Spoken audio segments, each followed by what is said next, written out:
Right, MX1 might change in future iterations, but for right now, it just asked us which multi-matrices can be multiplied together and then to show that we knew how to find that product. So very simply, we could write down the dimensions of each of these matrices, which are always rows by columns. So we have a 4 by 3 for A, we have a 2 by 4 for B, and a 2 by 3 for C. And then our goal, in order to be able to do matrix multiplication, is that the number of columns in our first matrix, our leftmost matrix, has to equal the number of rows in our rightmost matrix. So we need them to match up, like if we write them side by side. So in this case, the two that can be multiplied are BA in this direction, because B is 2 by 4 and A is 4 by 3, and we've got that beautiful matching of these two dimensions, right, which means that we can find those inner products, and so we'll get our result. This will end up being a 2 by 3 matrix. Now, that was it for this one. Now, if we really wanted to get into potential future questions, we could start talking about those linear transformations and that composition that matrix multiplication really is. So remember, A, it takes and gives out, right? We can see these transformations here of our standard basis vectors. A could represent some transformation where, T of our vector results in 1, -1, 1, 0. And we have to think about what that vector we're talking about is, and that's going to be the standard basis vector determined by the number of rows or columns that we have, right? So this would have been E1 in our R3. So if we want to think about what exactly is happening for that first transformation using A, we are moving from R3 to R4 using that series of transformations, right? And we could write them all down. And then we could do the same thing with our B matrix.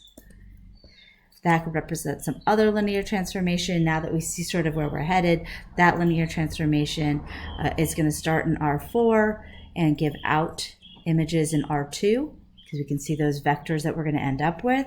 And we could write something like S of E1, that very first basis vector in R4 would give us out -3, -2. Right, so that's just, I didn't write out the entire transformation, just a little tiny bit of it so we can kind of see what was happening. Now, that matrix multiplication, this is something we could be talking about in terms of these transformations. If you want to talk about the transformations, I might have you define the transformation, the domain, and the codomain, and then explain how that relates back to the matrix multiplication. In this case, we'd probably want to write something noting that this is the only set here. I didn't do the last one for C, but it's the only set where we are seeing that we're moving through a dimension that's the same. So we can move to R4 and then move from R4 to R2. And so if we do both of these things, we can jump straight from R3 to R2.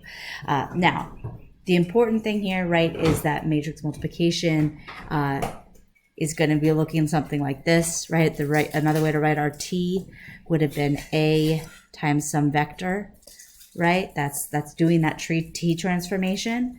And then we need to come in and do that B transformation after. So this is the other reason we're seeing BA on the other end, is because when we talk about our order of what's happening in terms of matrix multiplication, we start sort of right to left, which is the opposite of how we typically think about it.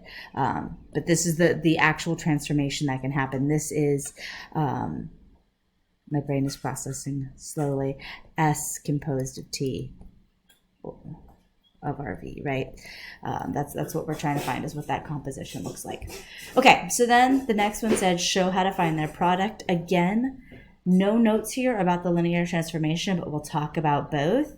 So if we want to show how to find their product, what I was hoping for is we need to have B first, -3, -1, 1, and 5. We need our A matrix.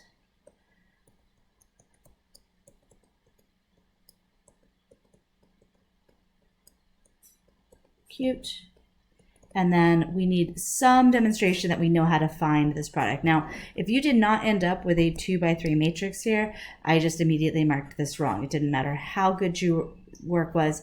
I had some transposed matrices here, but that shows a big mistake. So that was just a no for me right away. It might have gotten 1 out of 2, but at this point, we're doing our inner products, right? So we could think about this as in each of these different column vectors on this side as that linear combination of the different transformations that we have, right? These sort of results, right? So if we go back that way, I got distracted and started talking about the linear combinations, even though I wasn't going to. But we could figure out what the very first section of this result matrix would be by going, okay, I need a 1 times -3, -2. I need a -1 times that -1, -1. I need a 1 times that 1, 0. And I need 0 times that 5, 4, right? That's the linear combination of those transformations of the standard basis vectors in that first matrix. That's what they represent, right? And then what are we ending up in this new place, like based on this particular vector? Well, we would end up with, oh goodness gracious, I should have done the math ahead of time. -3, -2, +1, +1, +1, +0, and then zeros. So let's just do that.